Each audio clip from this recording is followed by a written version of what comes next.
पर जहां national health mission paper leak मामले में एनएसयूआई सद्बुद्धि यज्ञ कर रही है। मंत्रियों की सद्बुद्धि के लिए यज्ञ किया जा रहा है। कंपनी को ब्लैकलिस्ट करने की मांग की गई। छात्रों के फॉर्म के पैसे लौटाने की भी मांग की गई है। तो एनएसयूआई सद्बुद्धि यज्ञ कर रही है। National health mission paper leak मामले से जुड़ा हुआ ये वाकया है। एनएचएम पेपर लीक मामले में आज एनएसयूआई सद्बुद्धि यज्ञ कर रही है। क्या कुछ इनकी मांगे हैं और क्यों सद्बुद्धि यज्ञ कर रही है, ये जानेंगे। आप लोग आज सद्बुद्धि यज्ञ कर रहे हैं, क्या मांगे हैं आप लोगों की? देखिए, आज हमने यहाँ पर मध्य प्रदेश की जो संविदा स्टाफ नर्स की कल जो परीक्षा हो रही थी उसका पेपर लीक हो गया। उस पेपर लीक होने में कई सारे अभ्यर्थी अदर जिलों से आए थे पेपर देने। अभ्यर्थियों को परेशान होना पड़ा। और मध्य प्रदेश में ये फर्जीवाड़ा आखिर कब तक होगा? हर परीक्षा में फर्जीवाड़ा होता है, हर पेपरों में फर्जीवाड़ा होता है। पेपर होने से पहले लीक हो जाते हैं। वहीं जो परीक्षाएं हो जाती है उनके रिजल्ट आज तक जारी नहीं। एनएचएम ने अगस्त में स्टाफ नर्स, संविदा स्टाफ नर्स और फार्मासिस्ट की परीक्षा आयोजित करवाई थी इसी कंपनी के माध्यम से, लेकिन आज तक रिजल्ट के लिए अभ्यर्थी भटक रहे हैं। उनका रिजल्ट जारी नहीं हुआ और जिनका रिजल्ट जारी हो जाता उनको पोस्टिंग नहीं मिलती। मतलब ये एनएचएम में पूरी तरह से फर्जीवाड़ा चल रहा है। और हमने मांग की है कल ज्ञापन देकर कि इस कंपनी को तत्काल ब्लैकलिस्टेड किया जाए और जिन अभ्यर्थियों ने ये फॉर्म परीक्षा देने आए थे उनके पैसे रिटर्न किए जाए। उनके आने जाने का वे एनएचएम तत्काल रिटर्न करे और अगर रिटर्न नहीं करेगा तो एनएसयूआई इसके लिए उग्र प्रदर्शन करेगी। और आज हमने यहाँ पर प्रभुराम चौधरी की सद्बुद्धि के लिए हवन किया कि वो थोड़ा उनको सद्बुद्धि मिले और इस पर तत्काल वो कड़ी से कड़ी कार्रवाई करें। कल भी आप लोगों ने प्रदर्शन किया था और आज यज्ञ कर रहे हैं। आगे आप लोगों की मांगे नहीं मानी जाती तो क्या तैयारी है, क्या रणनीति है? देखिए, आगे अगर हमारी मांगे नहीं मानी जाती तो हम लगातार इस मांग को उठा रहे हैं। आगे हम इसको लेकर उग्र प्रदर्शन करेंगे और अगर हमें मुख्यमंत्री के निवास का घेराव करना पड़ा तो हम वो भी करेंगे। अगर हमें इसके लिए जेल भी जाना पड़े तो हम सब एक साथ होकर जेल भी जाएंगे। एनएसयूआई विंग है जो कि इस वक्त सद्बुद्धि यज्ञ कर रहा है और कह रहा है कि अगर इनकी मांगे नहीं मानी गई तो उग्र प्रदर्शन जल्द शुरू किया जाएगा। जी मीडिया के लिए कैमरा पर्सन अतुल जैन के साथ प्रिया पांडे, भोपाल। और ज्यादा जानकारी लेंगे। इस वक्त हमारे साथ भोपाल से खुद प्रिया पांडे सीधे जुड़ भी गई हैं। प्रिया, एनएसयूआई कार्यकर्ता अगर आपके साथ हो तो बातचीत करिएगा। क्या मंशा है उनकी यज्ञ करने के पीछे और क्या मांगे अब सरकार से है उनकी?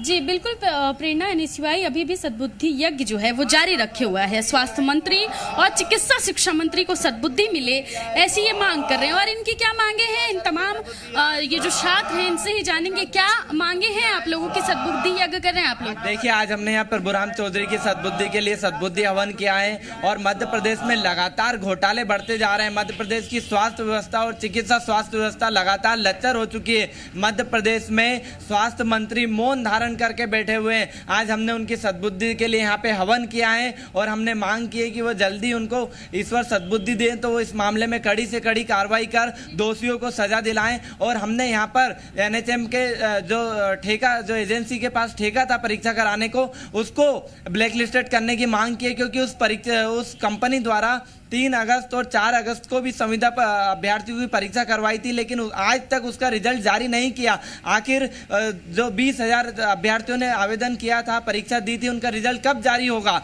और इस कंपनी ने परीक्षा होने के पहले ही पेपर लीक कर दिया। मतलब यहाँ बड़ी गड़बड़ी है और मध्य प्रदेश शासन को सोचना चाहिए, तत्काल इसको ब्लैकलिस्टेड कर देना चाहिए था अभी तक तो। मामला स्वास्थ्य विभाग का है, सद्बुद्धि आप चिकित्सा शिक्षा मंत्री को देने को कह रहे हैं? देखिए, मध्य प्रदेश के स्वास्थ्य विभाग का मामला है, लेकिन आज सुबह चिकित्सा शिक्षा मंत्री ने कहा कि हम इस मामले में, मतलब एक तरफ स्वास्थ्य मंत्री मौन है, दूसरे तरफ चिकित्सा शिक्षा मंत्री इस मामले में अपनी बयानबाजी कर रहे हैं। मतलब वो अपने विभाग पर ध्यान ना देकर दूसरे विभागों में जाकर स्टेटमेंट दे रहे हैं अपना। पहले उनके विभाग की स्थिति देखिए। पूरे मध्य प्रदेश का चिकित्सा शिक्षा विभाग की स्थिति गंभीर है। 3 सालों से नर्सिंग के स्टूडेंट की परीक्षा नहीं हुई है। जब स्टूडेंट परीक्षा देने जाते हैं तो पुलिस के बलबूते पर वहां से उनको हटाने का प्रयास करते हैं, स्टूडेंट को जेल भेज देते हैं। मतलब ऐसा करते हैं। नर्सिंग कॉलेजों का बहुत बड़ा घोटाला हुआ है जिसको लेकर वो मौन है। इस पे वो स्टेटमेंट क्यों नहीं देते? हम मांग करते हैं कि वो इस पर बोले, नर्सिंग कॉलेजों के घोटाले पर बोले, नर्सिंग छात्रों की परीक्षा नहीं हो रही उस पर बोले। जो स्वास्थ्य विभाग है, जो प्रभुराम चौधरी का विभाग है, उस पर उनको बोलने की क्या जरूरत है? वो अपना मानसिक संतुलन वो खुद खो बैठे। उनको ये पता नहीं है कि वो बीजेपी के ऑफिशियल प्रवक्ता है या चिकित्सा शिक्षा विभाग के मंत्री हैं। इसलिए हमने उनकी सद्बुद्धि के लिए भी यहाँ पर हवन किया कि उनको सद्बुद्धि। आगे क्या रणनीति रहेगी आप लोगों की? क्योंकि विभाग कह रहा है कि कार्रवाई की जाएगी, ठेका सीधे सीधे जो ठिकरा जो है वो ठेका कंपनी पे फोड़ दिया है उन्होंने। देखिए, हर समय यही आउटसोर्स कंपनियों के भरोसे पे पूरा विभाग चलाते हैं और फिर जब बात मंत्रियों के ऊपर आ जाती है तो वे एक ठेका, एक एजेंसी, एक कंपनी के ऊपर फोड़ देते हैं। अगर एनएचएम सक्षम नहीं है, आगे क्या रणनीति रहेगी, आगे किस तरह से आप लोग छात्रों की बात रखेंगे, पेपर लीक के मामले को रखेंगे? देखिए, हम इस पेपर लीक के मामले में माननीय लोकायुक्त से जांच का वो मांग करेंगे और सीबीआई से इसकी मामले की पूरी जांच की मांग करेंगे। और अगर फिर भी जांच नहीं होती तो हम मुख्यमंत्री निवास का घेराव और राजभवन निवास का घेराव कर विरोध प्रदर्शन करेंगे और इसमें कड़ी से कड़ी दोषियों को सजा दिलवाने की हम मांग करेंगे और इस कंपनी को तत्काल। प्रेरणा, ये तमाम छात्र हैं, कह रहे हैं कि जल्द से जल्द कार्रवाई नहीं हुई तो उग्र प्रदर्शन की ये तैयारी में है। फिलहाल सद्बुद्धि यज्ञ कर रहे हैं और कह रहे हैं कि स्वास्थ्य मांग है कि जल्द कार्रवाई हो और अगर नहीं हुई तो उग्र प्रदर्शन किया जाएगा। फिलहाल सद्बुद्धि यज्ञ किया जा रहा है। बहुत शुक्रिया आपका प्रिया तमाम जानकारी के लिए। आगे बढ़ते हैं। रतलाम में राशन दुकानें बंद होने से लोग परेशान हो रहे हैं। हितग्राही राशन के बगैर ही घर लौट रहे हैं। राशन विक्रेताओं की 11 सूत्रीय मांगे हैं जिसके विरोध में वे 3 दिन की हड़ताल पर हैं, जिसमें प्रमुख मांग कमीशन बढ़ाने की है। वहीं राशन न मिलने से लोग भी परेशान हैं।